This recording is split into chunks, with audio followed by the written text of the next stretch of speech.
नमस्कार मैत्रिणींनो, संक्रांत 2 दिवसावरच आली आहे आणि संक्रांतीला सर्वात न आवडणारी तिळगुळाची जी वडी आहे ती आज आपण या व्हिडिओमध्ये बघणार आहोत। त्यासाठी लागणारे जे साहित्य आहे 1 वाटी तीळ, अर्धी वाटी शेंगदाणे, अर्धी ते पाऊण वाटी गूळ, 5 ते 6 बदामाचे काप आणि 5 ते 6 काजूचे काप असे करून घेतलेले आहेत।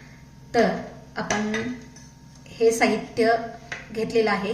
आता आपण रेसिपीला सुरुवात करूया। तर आपण या ठिकाणी तिळाची वडी करत आहोत। त्यासाठी मी कढई ठेवलेली आहे। प्रथम आपण अर्धी वाटी शेंगदाणे कढईमध्ये अगदी कडक अशी भाजून घेणार आहोत। तर या ठिकाणी आपले शेंगदाणे अगदी साल सुटेपर्यंत भाजून घ्यायचे आहेत। या ठिकाणी आपले बघा शेंगदाणे भाजलेले आहेत। असं हाताने चोळलं की त्याची साल निघते आहे। त्यानंतर 1 वाटी तीळ आपण चटचटेपर्यंत भाजून घेणार आहोत। तीळ भाजत असताना पटपट कढई गरम झाल्यामुळे पटपट हलवावे लागते। तर या ठिकाणी तुम्ही बघू शकता आपले तीळ सुद्धा तडतडायला लागलेले आहेत आणि आपण गॅस बंद करायचा आहे। आता हे आपण मिक्सरमधून जाडसर वाटून घेणार आहोत, बारीक करायचं नाहीये। मिक्सर चालू बंद या मोडवरती पल्स मोडवरती आपण काय केलेलं आहे, हे जाडसर शेंगदाण्याचं कूट करून घेतलेलं आहे। हे आपण एका ठिकाणी काढून घ्यायचं आहे। एका वाटीत आपण जे तीळ घेतलेले 1 वाटी तीळ घेतलेले होते त्यातले अर्धी वाटी तीळ आपण त्याची पूड करून घेणार आहोत आणि अर्धी वाटी तीळ अखंड ठेवणार आहोत। या ठिकाणी बघू शकता आपण तीळ आणि शेंगदाण्याची अशी जाडसर पेस्ट करून घेतलेली आहे आणि अर्धी वाटी तीळ आपण तसेच ठेवले। या ठिकाणी आपण अर्धी वाटी शेंगदाण्याचे कूट करून घेतले, अर्धी वाटी तिळाचं कूट करून घेतले। त्याचा पाक करायला सुरुवात करूया।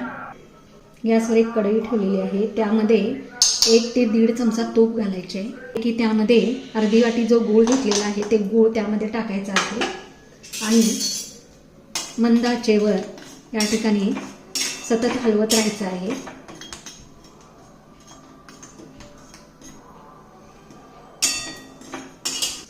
या ठिकाणी बघू शकता आपला गूळ कंप्लीट तुपामध्ये मेल्ट झालेला आहे। तर आपण जे बारीक करून घेतलेलं मिश्रण आहे ते यामध्ये घालायचं आहे। गॅस एकदम बारीक करायचा आहे किंवा बंद करायचा आहे। शेंगदाण्याचं कूट, अखंड तीळ आणि बारीक केलेली तिळाची पूड हे घालून त्याचं एकसारखं एकजीव मिश्रण करायचं आहे।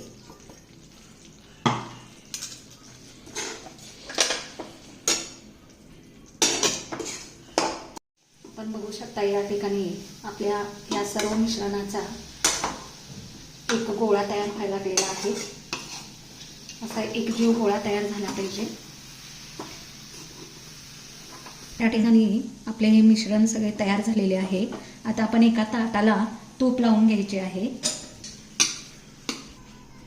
या ठिकाणी हे जे मिश्रण आहे ते असं वाटीच्या साहाय्यानं एकदम पातळ पसरवून घ्यायचं आहे।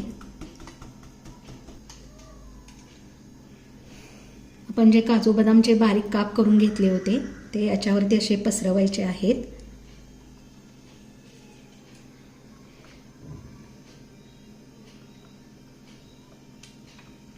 पुन्हा हाताने त्याला असं प्रेस करायचं आहे। या ठिकाणी आपण काजू बदामचे तुकडे लावून एकसारखे त्याला थापून घेतलेले आहेत। आता हे आपण 5 मिनिटांसाठी थंड करायला ठेवायचं आहे।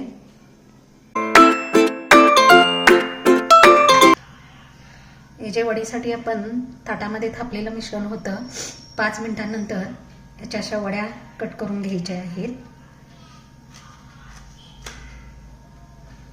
मिश्रण थंड झाल्यानंतर वड्या कट करायच्या म्हणजे छान होतात। अशा रीतीने आपल्या तीळ गुळाच्या वड्या आणि छोटे छोटे लाडू तयार झालेले आहेत. तुम्हाला ही माझी रेसिपी आवडली तर लाईक आणि सबस्क्राईब करायला विसरू नका.